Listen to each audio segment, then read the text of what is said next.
Bon, il fait chaud, je viens de couper le ventilo, je douille déjà, c'est super. On adore. Alors salut à tous, aujourd'hui on va parler de Alien The Covenant, mais avant tout on va parler de la saga Alien. On commence avec Alien le 8e passager de 1979, réalisé par Ridley Scott. Ridley Scott on va voir plus tard dans American Gangster, ou même Hannibal et aussi Blade Runner. D'ailleurs il y a un remake, je sais pas si c'est un remake ou une suite, de Blade Runner qui va bientôt sortir et j'ai assez hâte quand même. Dans le premier Alien, on peut trouver Sigourney Weaver, qui a aussi joué dans La cabane dans les bois, et le village de Mr. Nate Shyamalan. Pour l'histoire, c'est le vaisseau Nostromo qui suit un signal de détresse et qui tombe sur l'Alien. On continue en 1986 avec Alien le retour de James Cameron. James Cameron qui a réalisé un bon gros nombre de bons films, comme Avatar, Titanic et Terminator 1 et 2. Toujours avec Sigourney Weaver dans le rôle principal, sauf que là c'est pas l'alien qui l'attaque justement, mais c'est ses bébés. Partons en 1992 avec Alien 3 de David Fincher. David Fincher qui a aussi réalisé The Social Network, le film sur Facebook sorti en 2010. Et aussi Fight Club, mais bon, vu qu'on n'a pas le droit de parler du Fight Club, on va arrêter de parler de ça. On se retrouve encore à laisser perdu sur une autre planète. On arrive maintenant en 1997 avec Alien la résurrection de Jean-Paul, je ne me rappelle plus du nom. Eh ben non, c'est Jean-Pierre Jeunet, qui a aussi réalisé et scénarisé le fabuleux dessin d'Amélie Poulain. On retrouve Sigourney Weaver dans le rôle principal, qui est enceinte d'un bébé alien. On continue avec Alien vs Predator de Paul W.S. Anderson, qui a travaillé sur les films Resident Evil et aussi le film Mortal Kombat. Et pour une fois, on n'a pas Sigourney Weaver en tant qu'actrice principale. On retrouve Sana Lathan, qui a joué dans Blade et qui a aussi joué dans le film Insaisissable 2. On a aussi Ewan Bremer qu'on peut trouver dans le film Trainspotting, qui est un très bon film. Je l'ai vu il y a pas longtemps, il est très bon, allez, regardez-le.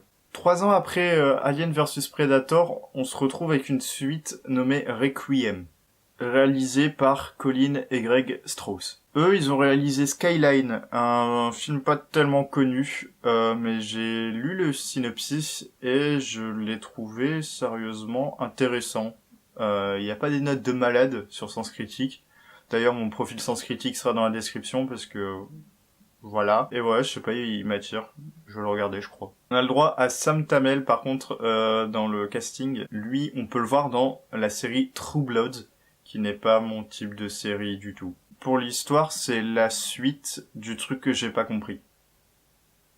Et j'ai toujours pas compris. Ridley Scott reprend les rênes du film en 2012 avec Prometheus. Au niveau des acteurs, on a Noomi Rapace, qu'on peut voir dans les 3 Millennium. On a aussi le droit à Michael Fassbender, qu'on a vu dans Assassin's Creed le film, qui est très mauvais. D'ailleurs, la critique s'affiche quelque part là, je sais pas. Et pour finir, Charlize Theron, qui joue dans Mad Max Fury Road, qui lui par contre est un bon film et que je vous conseille vivement. Et bienvenue en 2017 avec Alien The Covenant, avec toujours Michael Fassbender parce que c'est une suite. On a aussi le droit à Catherine Watterson, qu'on a pu voir récemment dans Les Animaux Fantastiques, que je n'ai pas vu parce que je n'aime pas Harry Potter.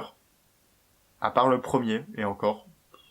Pour moi, il est passable. Pour l'histoire, c'est le vaisseau colonie Covenant qui, avec ses passagers, atterrit sur une planète, sauf qu'il découvre très rapidement que la planète est assez hostile, et qu'il s'y trouve des aliens, mais aussi un androïde qui a survécu à la mission Prometheus. Bon, l'avis que je me suis fait du film, il est très cool. Il est très cool, mais il y a des petits problèmes. On va commencer par les points positifs, parce que voilà, c'est toujours mieux de commencer par les points positifs. Le film est beau quand il veut, putain. Tout le début du film, j'ai vu des portes s'ouvrir et se fermer, les portes du vaisseau. Et moi, dans la SF, j'adore la mise en scène où, en fait, la caméra est devant la porte et qu'elle s'ouvre et qu'elle laisse entrer les personnages. Au début, il l'a pas fait. J'étais assez déçu, je vous avoue. Mais à un moment, il l'a fait. Et il l'a fait au moins une quinzaine de fois durant le film. J'ai adoré, je sais pas pourquoi j'aime ce positionnement de caméra dans les films SF qui se passent dans l'espace et tout le bordel. Mais bordel, c'était beau, putain. Ensuite, il y a aussi le fait que j'avais vraiment envie que ce soit l'alien qui gagne. Pas parce que je suis sadique et que j'aime bien les méchants, non. C'est juste que les personnages, les habitants plutôt de ce vaisseau, faisaient tout pour être les parfaits connards. On voit ça quand ils quand même jettent un cadavre dans l'espace ou qu'ils balancent un peu toute leur merde sur la planète sur laquelle ils viennent d'atterrir, qui donc pollue. Et c'est assez bâtard quand même quand t'arrives sur une planète que tu connais pas et que tu te dis nique la planète, je balance mes merdes. Il y a aussi le fait d'écraser les œufs qui étaient à terre, les œufs sur la planète. Il l'a pas fait exprès. Donc on va peut-être lui pardonner. Mais c'est bâtard quand même. Hein. On pourrait croire que le fait de pas s'attacher au personnage qu'on va suivre pendant tout le film fasse du film un mauvais film, sauf que non, parce que il y a un autre personnage qui arrive et le vrai méchant. C'est le vrai méchant. Parce que oui, en fait, le vrai méchant se sert des aliens pour faire ses trucs de méchant. Et c'est pas vraiment l'alien en question qui est méchant. Du coup, vu que j'ai fini avec les bons points, on va passer aux mauvais points. Le film est long. Très très long, du moins le début et certains moments dans le film. Les 30 premières minutes du film, c'est que du blabla et on peut s'en passer vraiment. Les histoires de couple dans le vaisseau, on s'en fout, on s'en bat les couilles, mais vraiment. Ensuite, le film nous raconte un peu trop ce qu'on doit comprendre. Je vais juste prendre l'exemple d'un moment dans le film où en fait on voit que le haut des arbres est complètement défoncé de tous les arbres. Et t'as un gars qui nous dit « Oh, il y a quelque chose qui a dû défoncer les arbres. » Et ça le fait pendant une bonne grosse partie du film. Et c'est dommage, parce que... Voilà, c'est chiant. Bon, j'ai fini avec les points positifs et les points négatifs. Donc on va attaquer l'endroit spoiler. Donc je t'invite à partir si tu veux pas connaître la suite. Tu reviens quand tu l'as vu, au pire, hein. C'est pas grave. Je t'attends. J'ai une question à vous poser.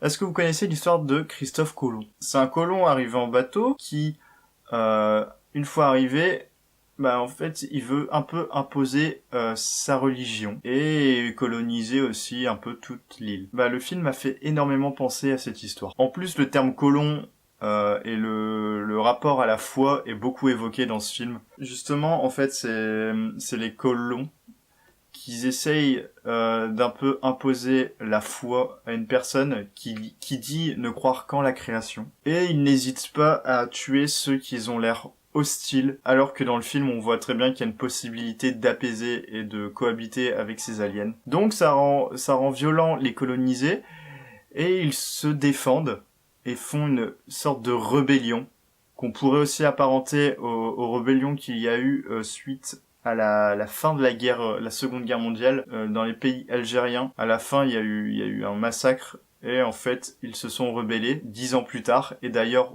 je crois, si je me souviens bien, à la fin du film, ils disent qu'ils reviennent 10 ans plus tard. D'ailleurs, il y a une suite, j'ai très hâte. Donc dans ce film, on a le droit à une critique de la colonisation et des conséquences que peut avoir la colonisation. Bon, c'est pas un mauvais film, c'est pas un film parfait, mais regardez-le. Sur ce, je retrouve mes petites habitudes de youtubeur en te demandant le pouce bleu, suivi du partage. Ensuite, tu t'abonnes. Et pour finir, tu commentes un petit truc sympatoche. Je te dis au revoir, à la prochaine.